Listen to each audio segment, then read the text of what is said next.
pedir para você falar do Dom Mauro, que morreu nessa madrugada. A importância do Dom Mauro para, enfim, para o país, para a luta social do país. Acho que o presidente Lula já se manifestou também sobre isso. Você conhecia o Dom Mauro? Dom Mauro é meu compadre. Põe o microfone perto da boca. Dom Mauro é meu compadre. Está dando para ouvir agora? Ele, inclusive, batizou meu filho.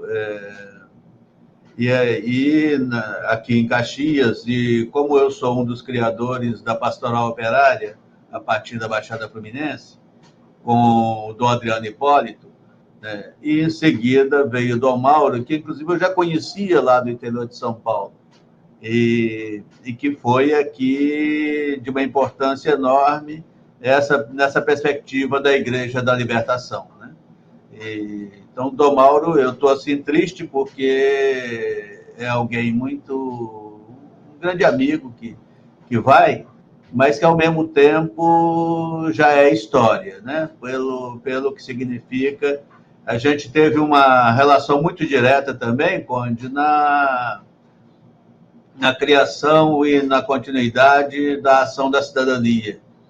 Ele foi uma das pessoas primeiras a serem contratadas, inclusive junto com o Betinho eu fiz isso, para Dom Mauro, Luiz Pinguelli Rosa, né, e alguns pastores também, né, aí do campo progressista, de Porto Alegre, do Rio, né, de São Paulo, e estava dentro desse primeiro grupo, inclusive o Plínio de Arruda Sampaio, desse primeiro grupo da criação da Ação da Cidadania, ou a campanha contra a fome, né?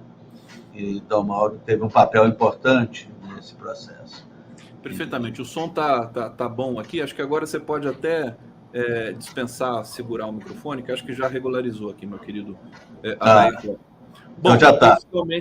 Oficialmente agora, então, questão técnica resolvida. Mais uma vez agradecendo a presença de todos vocês aqui.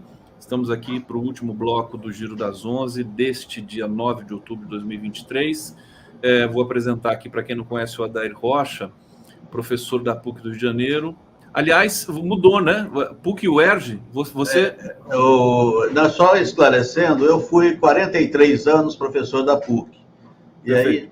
Aí, nesse semestre agora, eu saí, porque como eu sou professor titular da UERJ, eu estou sendo mais exigido aqui na UERJ. Eu deixei de ser ourista na PUC e sou dedicação exclusiva. Mas eu acho que a gente precisa continuar falando que você é professor da PUC, porque você ficou tanto tempo na PUC. Quer dizer, aliás, hoje mesmo já fui chamado, inclusive, para participar de um debate como professor da PUC.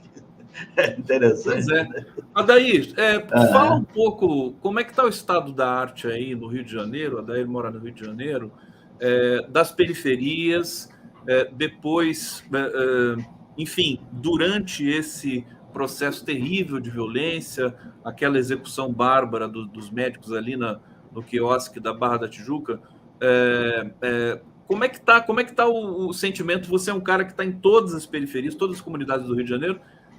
Você vive isso intensamente, faz parte da tua vida, da tua pesquisa. Como é que as lideranças estão lidando com esse domínio das milícias e das narcomilícias nesse momento? Eu vi a entrevista do Cláudio Castro por conta da questão da execução dos médicos. Eu falei assim, pensei assim, ele não sabe nada do que está acontecendo no Rio de Janeiro. Cláudio Castro está falando só platitudes. Não tem noção de nada. Perdeu, acho que a autoridade pública do Rio de Janeiro perdeu completamente o domínio dos territórios. Explica para a gente, diz a sua observação sobre isso, querido Adair. Olha, na verdade tem uma dissimulação nisso, né, Conde? Quer dizer, na verdade o governador sabe muito bem dessas contradições reais, só que faz um discurso que é como se tivesse numa outra realidade, numa outra, né? E como se nada disso tivesse existindo, porque está aí uma relação de disputa do econômico, né? E você pode ver que nessa própria no chamado engano da morte do assassinato terrível dos médicos, era para matar miliciano, né? Ou com isso você joga as diferentes facções do tráfico no ponto de mira, né, da história. Mas essa realidade é uma realidade que passa o nosso cotidiano, mas o nosso cotidiano não é também dirigido e direcionado por ela.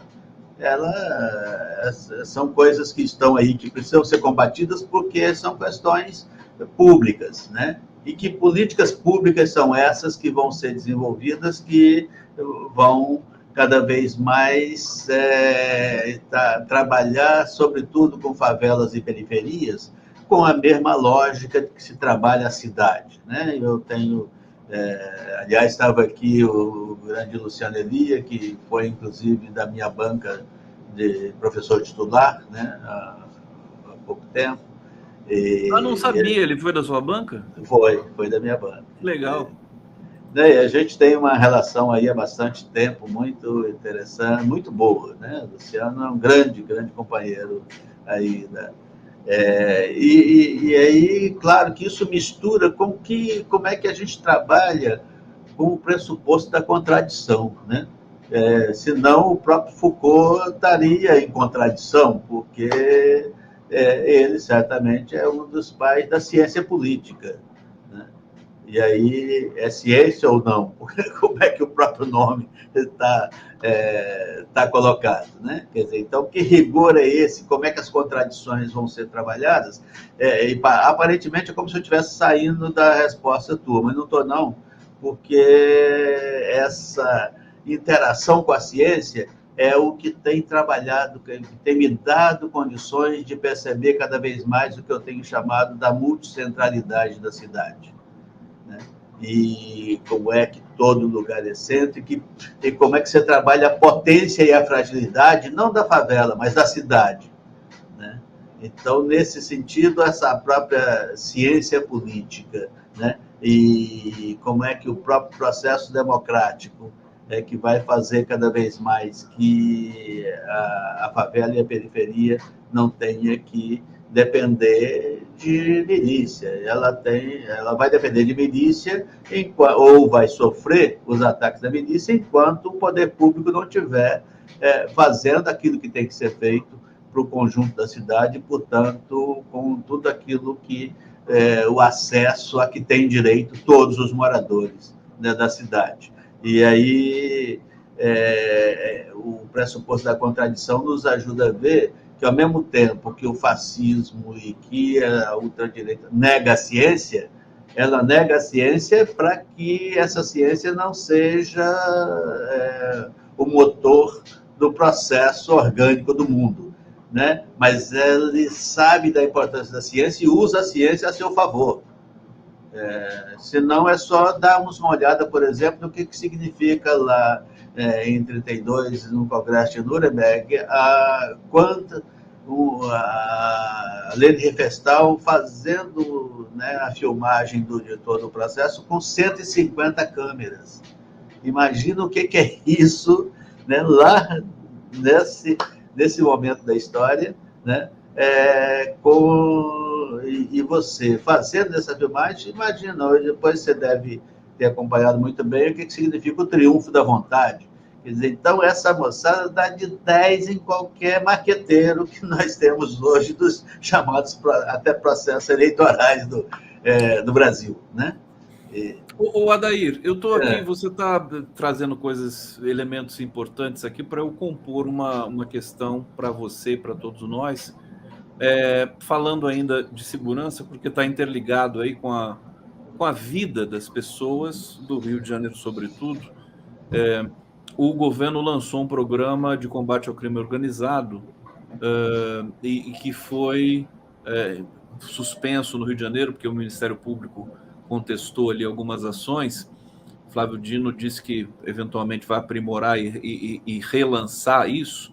Agora, a pergunta que eu te faço os líderes, o povo das comunidades do Rio, me parece que não foram ouvidos, né, para resolver essa situação, para sugerir ações e tudo mais. Você acha que haveria condições de organizar algum tipo de congresso, alguma coisa, ouvindo as comunidades do Rio, que tem gente tão talentosa e tão competente no quesito de prevenção para evitar, no mínimo, né, mais violência, como vai acontecendo aí na tua cidade? Eu queria que você falasse um pouco sobre isso, porque me parece que as autoridades estão um pouco confusas, perdidas diante do que está acontecendo. Na verdade, a gente está vivendo um momento muito importante, que é esse momento de retomada da democracia, né? Um momento em que se passou por essa hecatombe, né? Essa relação tão quase que inimaginável, mas não é mais inimaginável que aconteceu. E está em curso, né? E nesse sentido, eu diria que o governo democrático ele ainda está precisando de ter mais sensibilidade e maior percepção, inclusive para essa concepção urbana. E acho que a concepção rural ela já tem sido um pouco mais trabalhada. E, o MST certamente se transformou numa referência importante, né, da discussão do campo.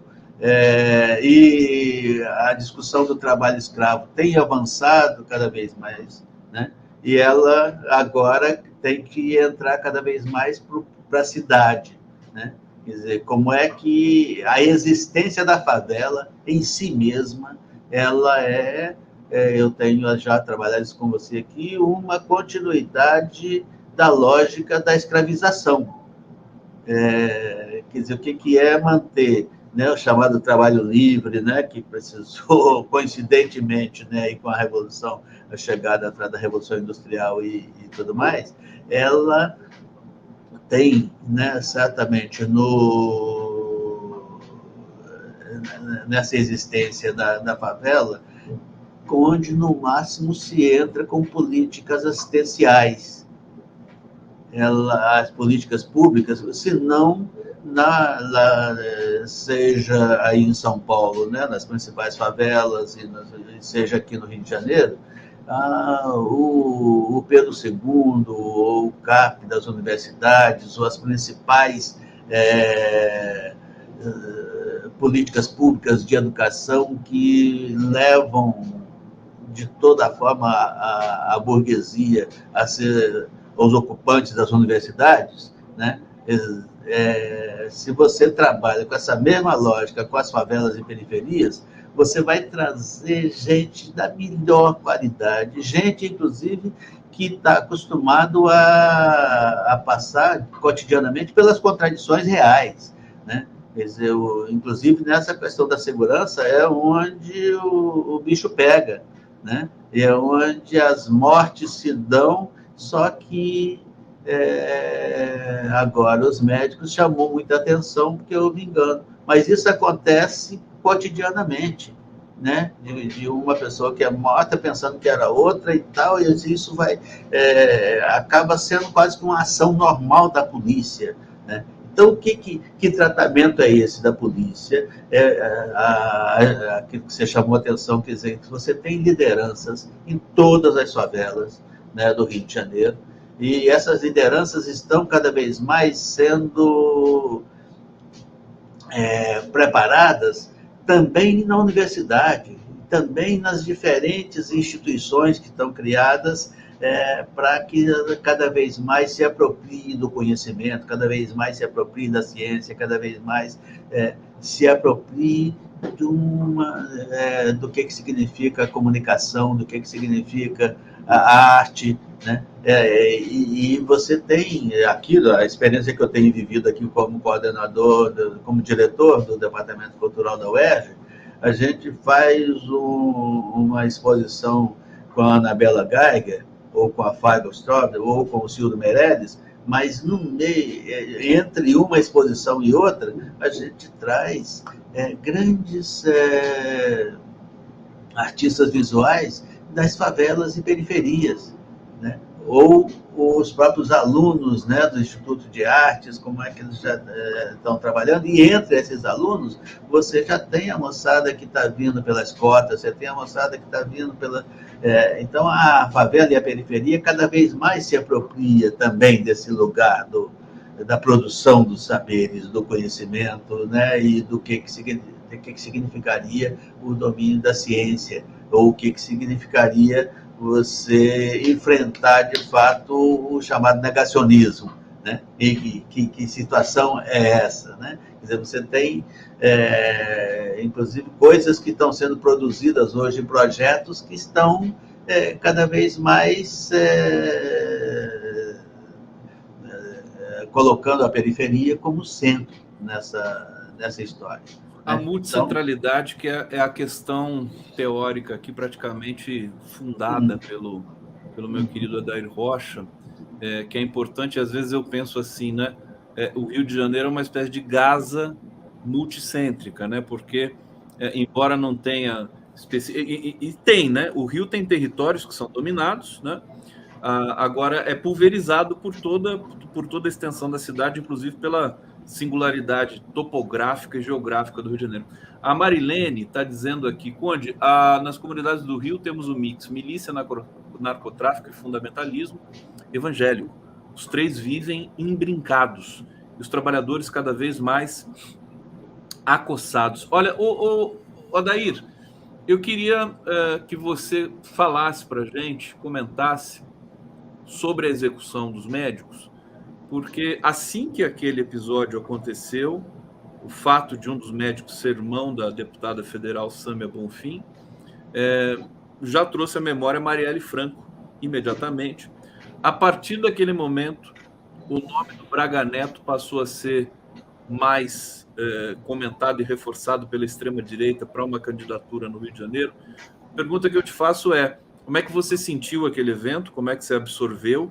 Qual a leitura que você fez? Você que conhece muito bem todas essas instâncias, por exemplo, o fato de eles fazerem um tribunal e já julgarem os assassinos e eles serem encontrados mortos, a rapidez da polícia, enfim, todo esse conjunto de elementos, como é que você interpretou e o que isso pode servir para a gente como lição e de aprimoramento também de protocolos de segurança no Rio? E essa é praticamente uma ameaça, né? O Braga Neto ser candidato a prefeito do Rio de Janeiro em 2024. Fala um pouquinho para a gente sobre isso. Na verdade, quando o grande... acho que a grande novidade que a gente está precisando é que os setores democráticos falem cada vez mais para o conjunto da população, porque aparentemente é como se política fosse coisa deles, né? Quer dizer, deles, estou me referindo a quem está fazendo política nas instituições e quem está vereador, isso, aquilo mais e tal, né? E como se para o conjunto da população isso fosse uma... e nós temos cada vez mais as pessoas trazendo, quer dizer, do próprio espaço, né? Dos próprios territórios. Então, essa ideia do território, ela é um avanço extraordinário, porque ela dá cada vez mais a compreensão de cidade como um todo, né? Essa própria observação que foi feita aí, quando eu acho que isso entra nesse episódio que ocorreu, né, a partir dos médicos, que é uma coisa que mobiliza demais. Agora, é preciso cada vez mais que tenhamos clareza de que isso é muito mais comum. Quando aconteceu com os médicos, isso cria uma comoção, né? E claro que a comoção ela é real. Imagina, né? Você ter um fato como esse demonstra que aquilo que você brincou sério antes, né? Dos diferentes faixas de Gaza, né? Pelos mais diferentes lugares e tal. Então, aí você tem na porta de um grande, ou de perto de um grande hotel desses, né? internacional e tal, onde vai ocorrer um congresso, e ali as pessoas são barbaramente assassinadas, né? Quer dizer, então, isso é o trabalho que você está fazendo aqui, inclusive o que você chamou de intervalo hoje, né, para que se conversasse de forma mais... não é mais branda, mas que tivesse um tipo de conversa para chegar... O que a gente, retomar o pensamento, né? Retomar, Claro, talvez não claro. o raciocínio, mas o pensamento. A gente fica bombardeado por Uhum. informações, elas tendem a neutralizar a nossa capacidade crítica. Isso é terrível. Né? E aí, nesse sentido, então, quer dizer, você não. Isso que está ocorrendo aqui, eu acho que me sinto assim como sujeito da própria comunicação, quer dizer, como é que a gente tem que dialogar com o conjunto da população e como é que tem que se ampliar cada vez mais essa experiência que está sendo aqui vivida, porque eu comentei já com você aqui, quando ocorreu a chacina do Jacarezinho, a mídia dita hegemônica disse: olha, a polícia entrou na favela e matou 20 e tantos bandidos. Aí, quando você está numa lógica, inclusive, que coloca que bandido bom é bandido morto, né? E aí a polícia, entrando na favela, conseguiu matar tantos bandidos, especialmente a classe média ou os setores mais amplos da sociedade e tal, acham até bom. Pô, a polícia está cumprindo o papel, né? E quando, na verdade, o que tinha acontecido ali era o encontro que o governo do Rio tinha tido com o presidente da República à época, né? Que abriu um sinal verde contra, inclusive, a posição do Supremo, que era de não ter a entrada, né, da polícia como naquele momento da pandemia, né? E aí ali surgiu um sinal verde para a disputa econômica. Quem é que ia dominar a venda de drogas ali naquele espaço onde quem estava dominando não era parceiro da milícia? Então, você tem, assim, capitães do mato fardados que entram e matam mais de 20 negros, pretos, né? E a notícia que é dada é que a polícia entrou e matou tantos bandidos, né? Então, isso, né, como é que você matar 20 e tantos se não ter a mesma repercussão que teve de matar 3 médicos, né? Um mínimo, você tem que estar, no mínimo, se perguntando sobre isso, né? Então, de que se isso não está fortalecendo o aumento dessa prática, o aumento dessa lógica de matadores, né? E de gente que tem liberdade de chegar e resolver os problemas, né? E aí alguns aí vão mostrar, e tá vendo? Então lá o pessoal já matou o pessoal que matou, né? Então é como se isso já fosse uma espécie de saída, de solução, né?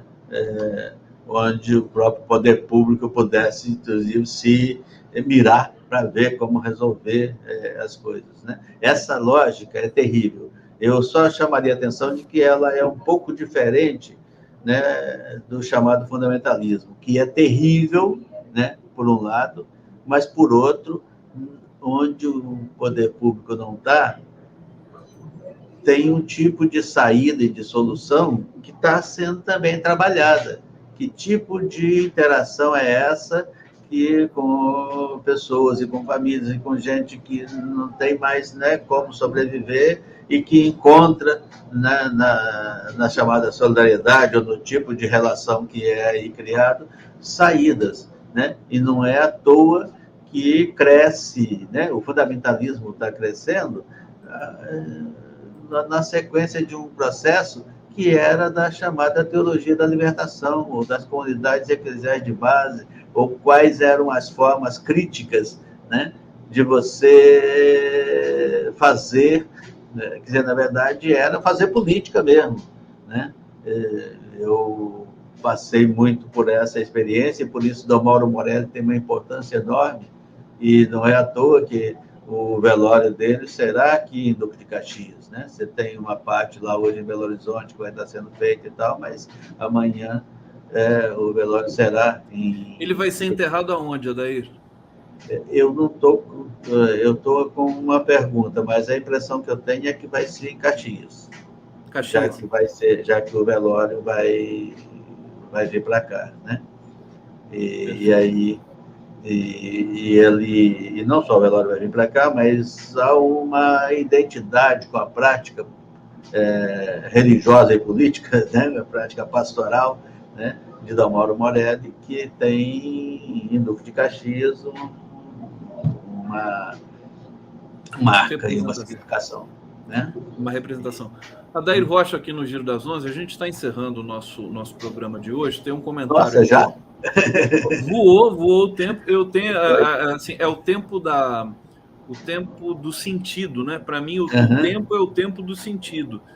Se a gente vai dizendo coisas absorventes, intensas e tudo mais, o tempo passa mais rápido. A experiência que eu tenho aqui com tantos entrevistados que passam por aqui. A Terezinha Braga de Moraes está dizendo: há um livro essencial que denuncia a heresia do sionismo. Ela está comentando aqui a questão Israel-Palestina. Editado e publicado por Roger Garaudy em 1996, os mitos fundadores da política israelense, acho que ela quis dizer aqui. Tem a versão original em francês, deve haver em português. Ela está dando mais uma informação para a gente aqui. Terezinha, obrigado. Essa questão terrível que a gente... mais uma guerra no mundo. Aliás, ali naquela região é algo que há 75 anos, né, é intermitente, né? Com mais intensidades, menos intensidades. Agora, acho que aquilo é um recado para o Brasil, também no sentido de que daqui a pouco os bandidos que tiveram acesso a todas as armas possíveis, imagináveis do governo Bolsonaro, começar a ter acesso a míssil também, né? Aqui no Brasil. Pode parecer engraçado, mas a situação é dramática, né? Vendo o Flávio Dino falar sobre as quadrilhas que eles estão desbaratando, que adquiriram armas legalmente, né, com documentos falsos, quer dizer, ilegalmente, mas se passaram por caçadores, né, os CACs da vida lá. Adair, logo você volta aqui para conversar mais com a gente, para a gente falar um pouco de cultura, que não deu para falar hoje. É o tema que você também gosta muito e trabalha muito por isso aí, pela cultura do Rio de Janeiro. Aliás, Conde, só um parêntese, está se vivendo esses dias no Rio de Janeiro um processo também muito bonito, né, que você pode chamar da retomada do cinema, né, e qual a importância... O Festival de Cinema está nesse momento, né? E que tem produções interessantíssimas. Eu vi ontem na Net da Gávea o Mulheres Radicais, né, uma coisa lindíssima, onde as pessoas, inclusive, que depois saímos juntos e tal, eram parte do filme.